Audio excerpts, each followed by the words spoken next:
Welcome friends, सुस्वागतम दोस्तों। मसूड़ों में खून आना एक प्रकार की बहुत ही कॉमन समस्या है जिसे कभी न कभी आपने जरूर से देखा होगा। यदि इसे यह शुरुआती स्टेज में है, पहली बार खून आया है या कभी कभार ब्लीडिंग होती है तो किसी प्रकार की डर की आवश्यकता नहीं है। लेकिन बहुत ही ज़्यादा मात्रा में बार बार तथा लगातार यह ब्लीडिंग की समस्या हो रही है तो तुरंत ही डॉक्टर से परामर्श लेना आवश्यक हो जाता है। इस समय मरीज के दिमाग में काफ़ी ज़्यादा चिंताएं रहती है कि यह मसूड़ों में खून क्यों आया है, इसका क्या कारण है, क्या किसी बड़ी बीमारी का संकेत है, इस मसूड़ों में खून आने को कैसे देखभाल करते हैं, इसका ट्रीटमेंट क्या है, इसका इलाज क्या लिया जाता है। तो इन्हीं सभी बातों को आज की इस वीडियो में जानेंगे, इसलिए वीडियो को पूरा देखें।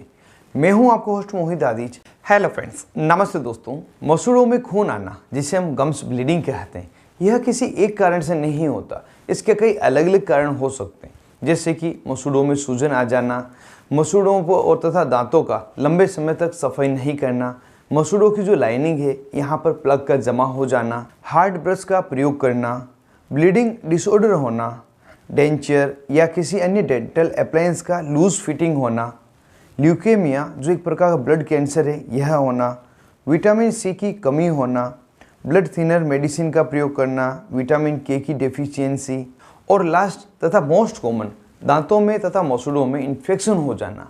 इन सभी कारणों से मसूड़ों में खून आने लग जाता है। कई बार सूजन भी आती है और दर्द भी होने लग जाता है। अगर इस तरह की समस्या होती है तो इसे गम्स ब्लीडिंग कहा जाता है। अगर आपको मसूड़ों में खून आने लग गया है, गम्स ब्लीडिंग हो रही है, तो आप घबराएं नहीं, यह नहीं सोचें कि आपको किसी प्रकार की बड़ी बीमारी हो गई है। आप एक बार इसके लिए अवेयर हो जाएं, इसकी देखभाल करें, जिससे कि आपको ये समस्या जल्दी ही ठीक हो जाए।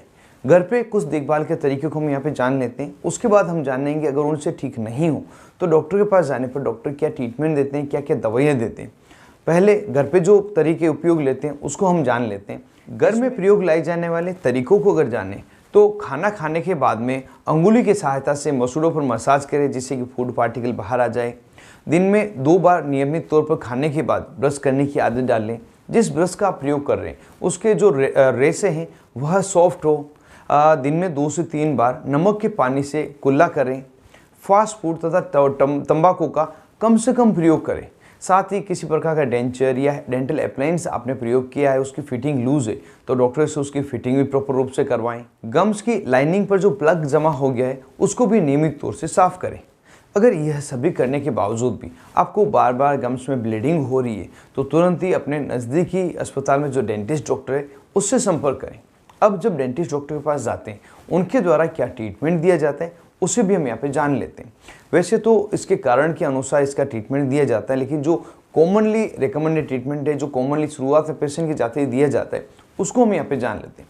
इसके लिए सबसे पहले पेशेंट को एक गम पेंट दिया जाता है, मसूड़ों पे लगाने के लिए पेंट दिया जाता है जो टेनिक एसिड गम पेंट होता है। यह नहीं दिया जाएगा, इसके अलावा एक डेंटल जेल दी जाएगी, मसूड़ों में लगाने के लिए जेल दी जाएगी, जिसका कॉम्पोजिशन होता है मेट्रोनिडाजोल तथा क्लोरहेक्सिडिन। यह मसूड़ों पे मसाज करने की सलाह दी जाती है। दोनों में से कोई भी एक दो सुबह तथा शाम मसाज करने की सलाह दी जाती है और जो पीक आती है उसको बाहर थूकना होता है। इसके साथ में जो ब्लीडिंग हुई है उसको रोकने के लिए इथामसाइलेट टेबलेट 500 मिलीग्राम, जिसे इथासाइल टेबलेट के नाम से जानते हैं, यह सुबह तथा शाम 3 दिन तक देने की सलाह दी जाती है। अब यह तो हो गया शुरुआती ट्रीटमेंट। अब किसी व्यक्ति को इन्फेक्शन की वजह से समस्या हो रही है तो कुछ एंटीबायोटिक मेडिसिन का ट्रीटमेंट दिया जाता है, जिसमें एमोक्सिसिलिन तथा क्लेवनिक एसिड 625 मिलीग्राम की टेबलेट, जिसे आप ऑगमेंटिन टेबलेट के नाम से जानते हैं, यह दी जाती है। मेट्रोनिडाजोल 400 मिलीग्राम की टेबलेट दी जाती है। साथ ही पेन किलर टेबलेट, जिसमें आइबुप्रोफेन, पैरासीटामोल कॉम्बिनेशन की टेबलेट में कॉम्बिफ्लाम टेबलेट दी जा सकती है। और ज़्यादा अगर मसूड़ों में स्वेलिंग आई है तो सेरिसिप 50 डेज वाली कॉम्बिनेशन की टेबलेट भी दी जाती है। और इसके साथ में क्लोरहेक्सिडिन माउथ वॉश दिया जाता है, जिससे कि दिन में 2 से 3 बार कुल्ला करने की सलाह दी जाती है। और यह सभी ट्रीटमेंट देने के साथ में विटामिन सी की टेबलेट तो दी ही जाती है, जिसे 15 से 20 दिन प्रतिदिन 1 लेने की सलाह दी जाती है। इस तरह से पूरा ट्रीटमेंट दिया जाता है। और जो एंटीबायोटिक का ट्रीटमेंट है यह सुबह शाम से 5 दिन तक लेने की सलाह दी जाती है। यह ट्रीटमेंट लेने पर व्यक्ति का गम्स ब्लीडिंग ठीक हो जाती है।